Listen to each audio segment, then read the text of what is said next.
The Complete Sherlock Holmes by Sir Arthur Conan Doyle. A Study in Scarlet, Part 1. Chapter 7. Light in the Darkness. The intelligence with which Lestrade greeted us was so momentous and so unexpected that we were all three fairly dumbfounded. Gregson sprang out of his chair and upset the remainder of his whisky and water. I stared in silence at Sherlock Holmes, whose lips were compressed and his brows drawn down over his eyes. "Stangerson, too," he muttered. "The plot thickens." "It was quite thick enough before," grumbled Lestrade, taking a chair. "I seem to have dropped into a sort of council of war." Are you sure of this piece of intelligence?" stammered Gregson. "I have just come from his room," said Lestrade. I was the first to discover what had occurred. "We have been hearing Gregson's view of the matter," Holmes observed. "Would you mind letting us know what you have seen and done?" "I have no objection," Lestrade answered, seating himself.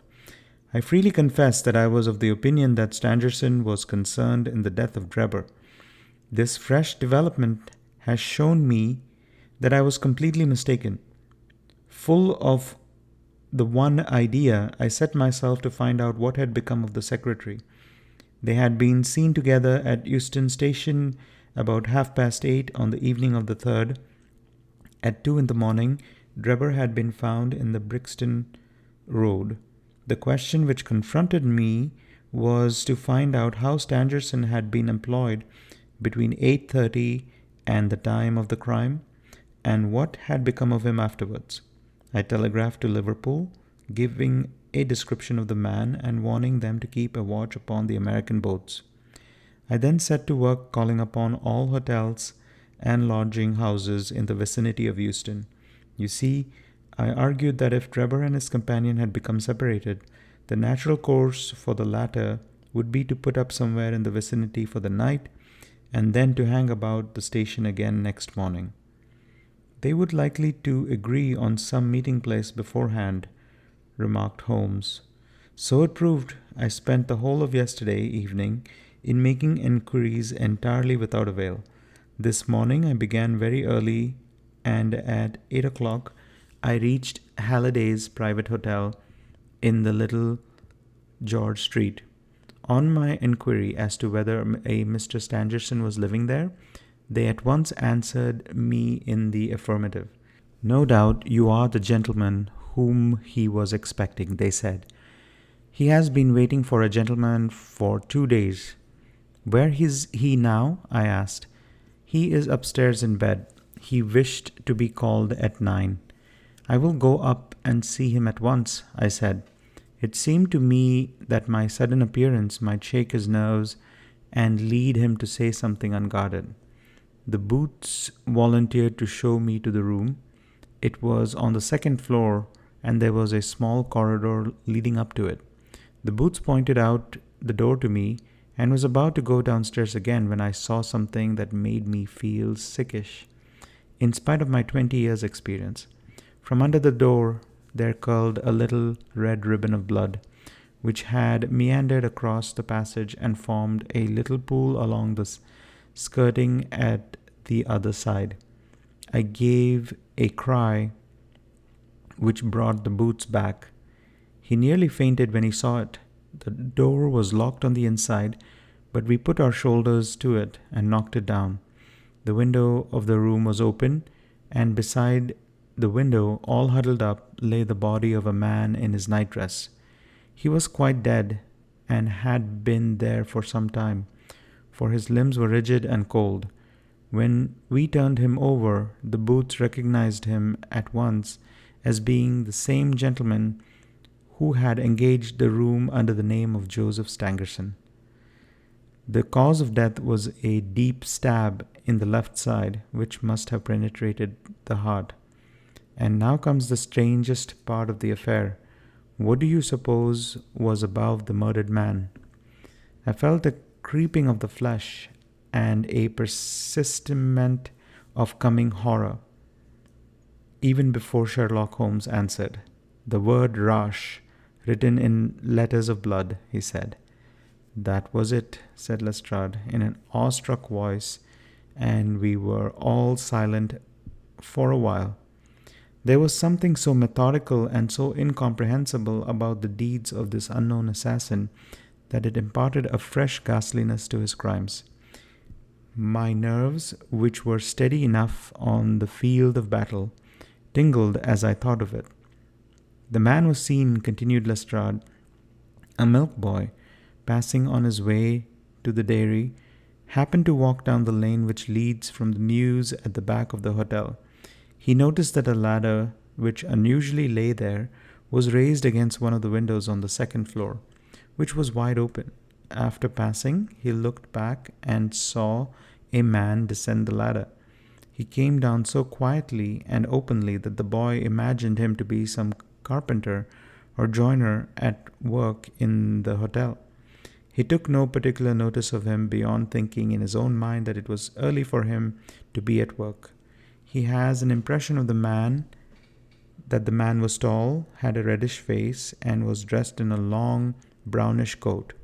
He must have stayed in the room some little time after the murder, for we found blood-stained water in the basin where he had washed his hands and marks on the sheets where he had deliberately wiped his knife."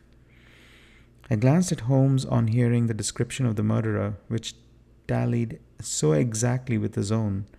There was, however, no trace of exultation or satisfaction upon his face. "Did you find nothing in the room which could furnish a clue to the murderer?" he asked. "Nothing. Stangerson and Drebber's purse in his pocket, but it seems that this was usual, as he did all the paying. There was 80-odd pounds in it, but nothing had been taken. Whatever the motives of these extraordinary crimes, robbery is certainly not one of them. There were no papers or memoranda in the murdered man's pocket except a single telegram, dated from Cleveland about a month ago, and containing the words, 'J.H. is in Europe.' There was no name appended to this message. And there was nothing else? Nothing of any importance. The man's novel, which he had read himself to sleep, was laying upon the bed, and his pipe was on a chair beside him.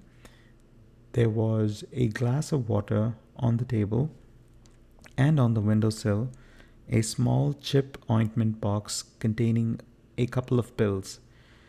Sherlock Holmes sprang from his chair with an exclamation of delight. "The last link!" he cried exultantly. "My case is complete." The two detectives stared at him in amazement.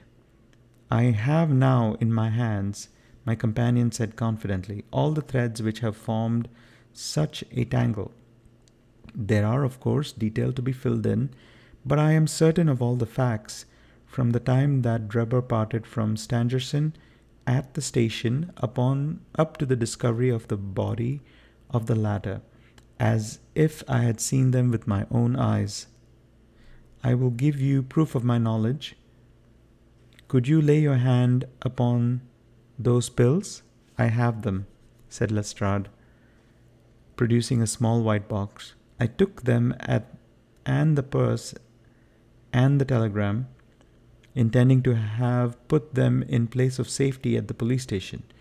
It was my merest chance, my taking these pills, for I am bound to say that I do not attach any importance to them."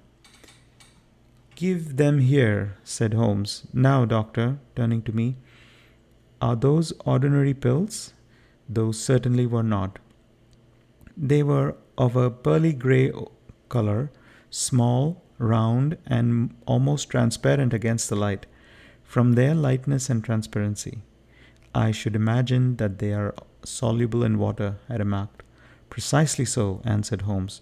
"Now would you mind going down and fetching that poor little devil of a terrier which has been bad so long and which the landlady wanted you to put out of its pain yesterday?"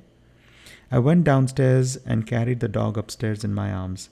Its labored breath and glazing eye showed that it was not far from its end. Indeed, its snow-white muzzle proclaimed that it had already exceeded the usual term of canine existence. I placed it upon a cushion on the rug. "I will now cut one of these pills in two," said Holmes, and drawing his penknife, he suited the action to the word. "One half we return into the box for future purposes. The other half I will place in this wine glass, in which is a teaspoon of water. You perceive that our friend, the doctor, is right, and that it readily dissolves." "This may be interesting," said Lestrade, in the injured tone of one who suspects that he is being laughed at. "I cannot see, however, what it has to do with the death of Mr. Joseph Stangerson. Patience, my friend. Patience, my friend. Patience.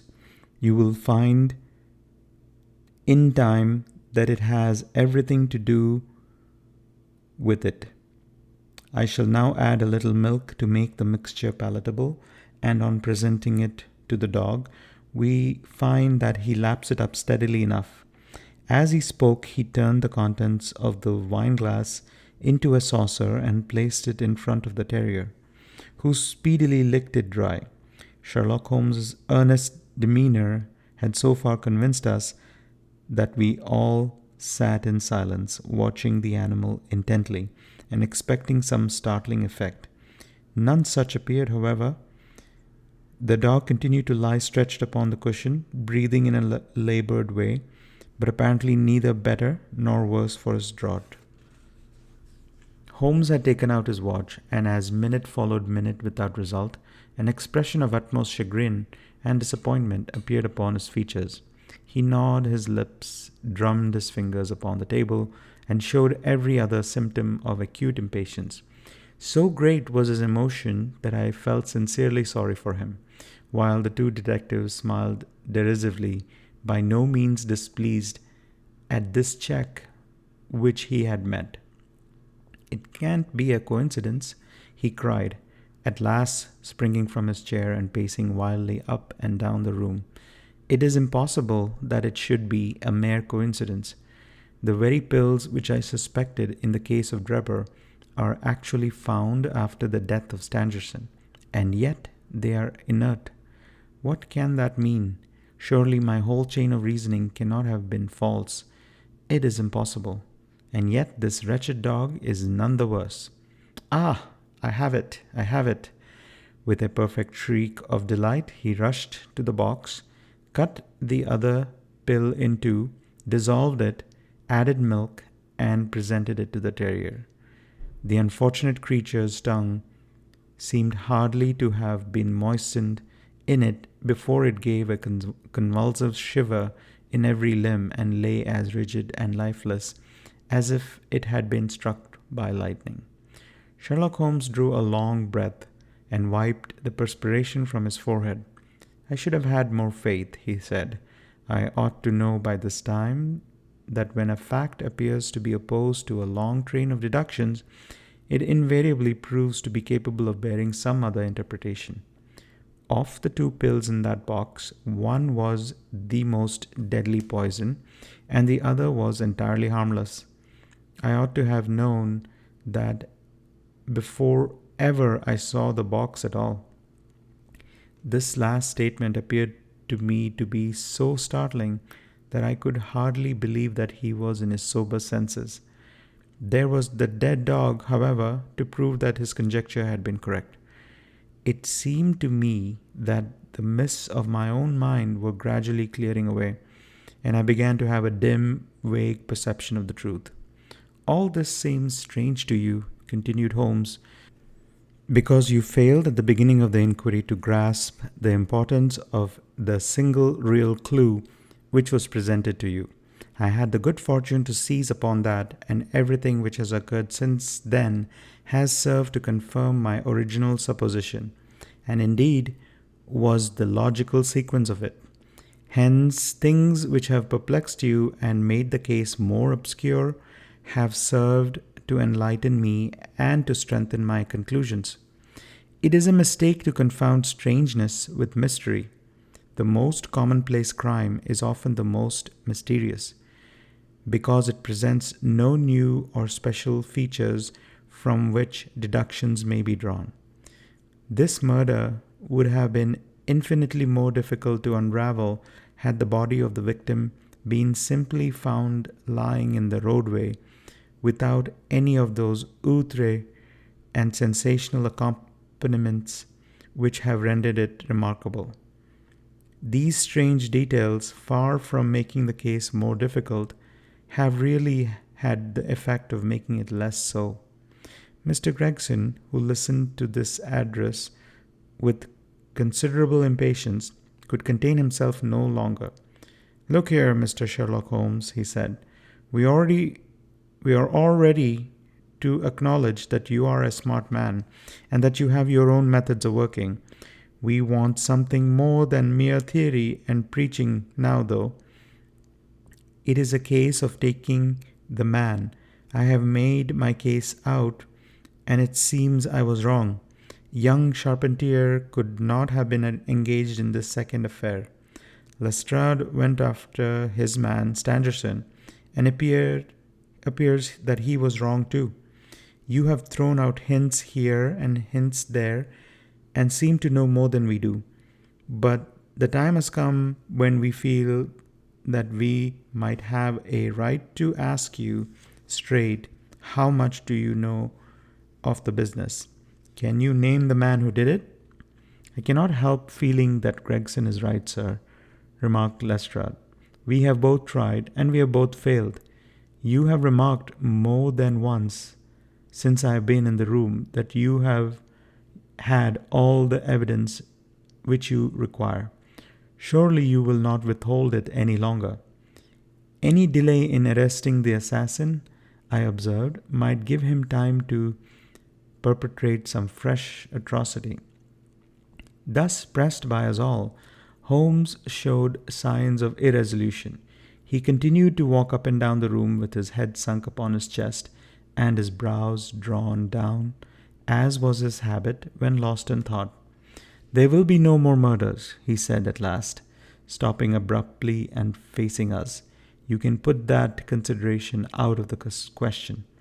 You have asked me if I know the name of the assassin. I do. The mere knowing of his name is a small thing, however, compared to the power of laying our hands upon him. This I expect very shortly to do. I have good hopes of managing it through my own arrangements. But it is a thing which needs delicate handling, for which we have a shrewd and desperate man to deal with, who is supported, as I have had occasion to prove, by another who is as clever as himself. As long as this man has no idea that anyone can have a clue, there is some chance of securing him. But if he had the slightest suspicion, he would change his name and vanish in an instant among the 4 million inhabitants of this great city. Without meaning to hurt either of your feelings, I am bound to say that I consider these men to be more than a match for the official force, and that is why I have not asked for your assistance. If I fail, I shall, of course, incur all the blame due to this omission, but that I am prepared for. At present, I am ready to promise that the instant that I can communicate with you without endangering my own combinations, I shall do so." Gregson and Lestrade seemed to be far from satisfied by this assurance, or by the depreciating allusion to the detective police. The former had flushed up to the roots of his flaxen hair, while the other's beady eyes glistened with curiosity and resentment. Neither of them had time to speak, however, before there was a tap at the door, and the spokesman of the street Arabs, young Wiggins, introduced his insignificant and unsavory person. "Please, sir," he said, touching his forelock, "I have the cab downstairs." "Good boy," said Holmes blandly. "Why don't you introduce this pattern at Scotland Yard?" he continued, taking a pair of steel handcuffs from the drawer. See how beautifully the spring works? They fasten in an instant. The old pattern is good enough, remarked Lestrade, if we can only find the man to put them on. Very good, said Holmes, smiling. The cabman may well help me with my boxes. Just ask him to step up, Wiggins. I was surprised to find my companion speaking as though he was about to set out on a journey, since he had not said anything to me about it. There was a small portmanteau in the room, and this he pulled out and began to strap. He was busily engaged at it when the cabman entered the room. Just give me a help with this buckle, cabman, he said, kneeling over his task, never turning his head. The fellow came forward with a somewhat sullen, defiant air and put down his hands to assist. At that instant there was a sharp click, the jangling of metal, and Sherlock Holmes sprang to his feet again. "Gentlemen," he cried, with flashing eyes, "let me introduce you to Mr. Jefferson Hope, the murderer of Enoch Drebber and Joseph Stangerson." The whole thing occurred in a moment, so quickly that I had no time to realize it. I have a vivid recollection of that instant, of Holmes's triumphant expression and the ring of his voice, of the cabman's dazed, savage face as he glared at the glittering handcuffs, which had appeared as if by magic upon his wrists. For a second or two we might have been a group of statues. Then, with an inarticulate roar of fury, the prisoner wrenched himself free from Holmes's grasp and hurled himself through the window. Woodwork and glass gave way before him, but before he got quite through, Gregson, Lestrade, and Holmes sprang upon him like so many staghounds. He was dragged back into the room, and then commenced a terrific conflict. So powerful and so fierce was he that 4 of us were shaken off again and again. He appeared to have the convulsive strength of a man in an epileptic fit. His face and hands were terribly mangled by his passage through the glass, but loss of blood had no effect in diminishing his resistance.